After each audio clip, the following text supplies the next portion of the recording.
A ver, pensemos en esto. La idea de encontrar vida extraterrestre es una de las preguntas más grandes, ¿no? Nos fascina. Pero, ¿y si la búsqueda no se trata realmente de ellos? ¿Qué tal si, en el fondo, se trata de nosotros? Y bueno, para responder a esa pregunta, ¿estamos solos? Invertimos miles de millones, una locura de dinero y tiempo. Pero ¿saben qué? Hay un análisis muy interesante que nos dice, oigan, esperen, quizás la pregunta no es la correcta. Exacto. Se trata de un artículo de Yael Moya Salazar publicado en el Journal of Space Exploration. Y lo que hace es darle una vuelta de tuerca a todo el asunto.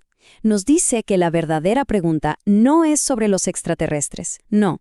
La pregunta es sobre nosotros, en quiénes nos vamos a convertir el día que sepamos con certeza que no estamos solos.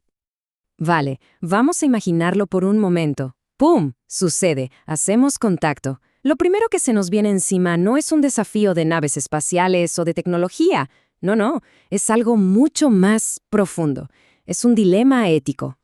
Y fíjense en esta advertencia tan directa. El autor nos pone un espejo delante y nos recuerda nuestra propia historia. Básicamente nos dice, ojo, esperemos que este nuevo descubrimiento no sea otra conquista, como la de América, con todo el saqueo que vino después.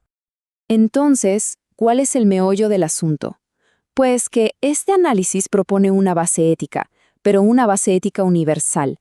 Habla de cosas como la vida, la justicia, la libertad, y dice que esos no pueden ser derechos solo para humanos. Tendrían que aplicarse a cualquier ser, sin importar si son más o menos avanzados o qué tan diferentes se vean.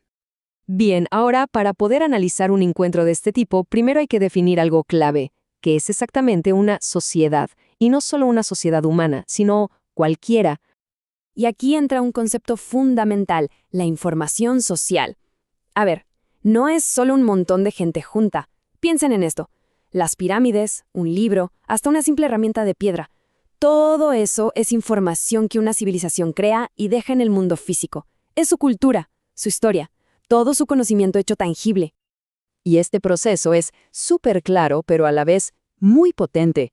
Miren, todo empieza con una idea, ¿cierto? En una mente, en una conciencia. Luego, esa conciencia agarra esa idea y la usa para cambiar algo en el mundo físico.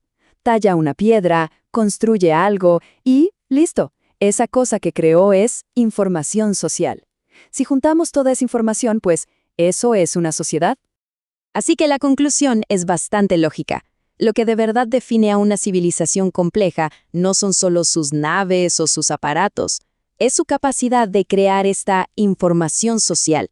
Si encontramos algo así, sabremos que estamos frente a una sociedad con historia, con cultura, con conciencia.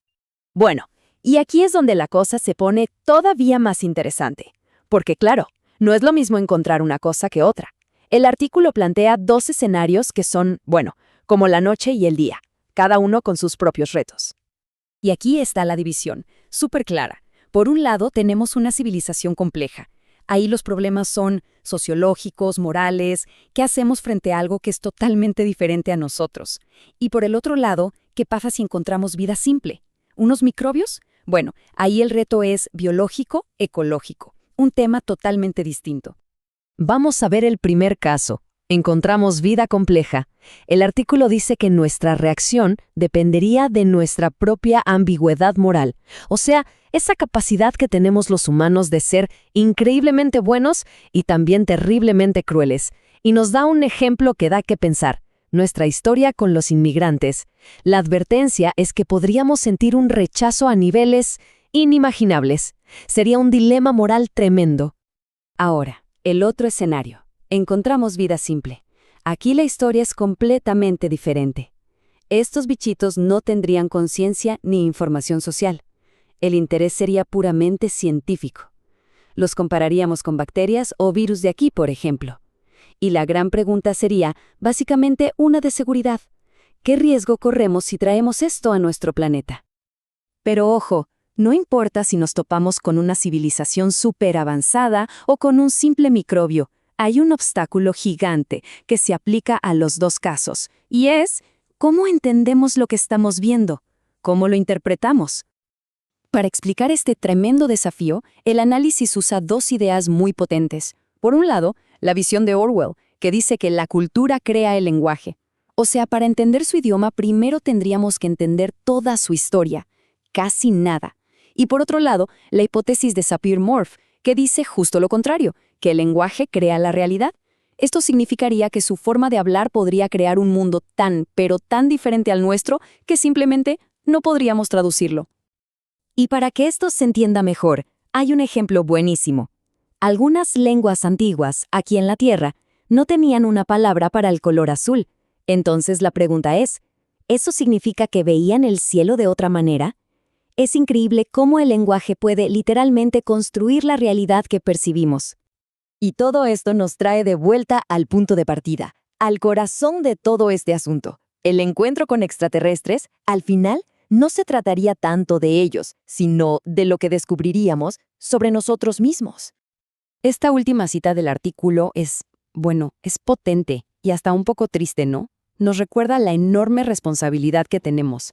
Somos la especie que ha cambiado a este planeta. Y la esperanza es que, si alguna vez salimos de aquí, no vayamos a cometer los mismos errores allá afuera. Así que todo nos deja con esta última idea para pensar. Quizás esta búsqueda gigante, esta aventura cósmica, no se trata realmente de encontrarlos a ellos. Quizás, solo quizás, el verdadero objetivo siempre fue ponernos un espejo enfrente, para que nos preguntemos, de una vez por todas, quiénes somos y, más importante aún, quiénes queremos llegar a ser.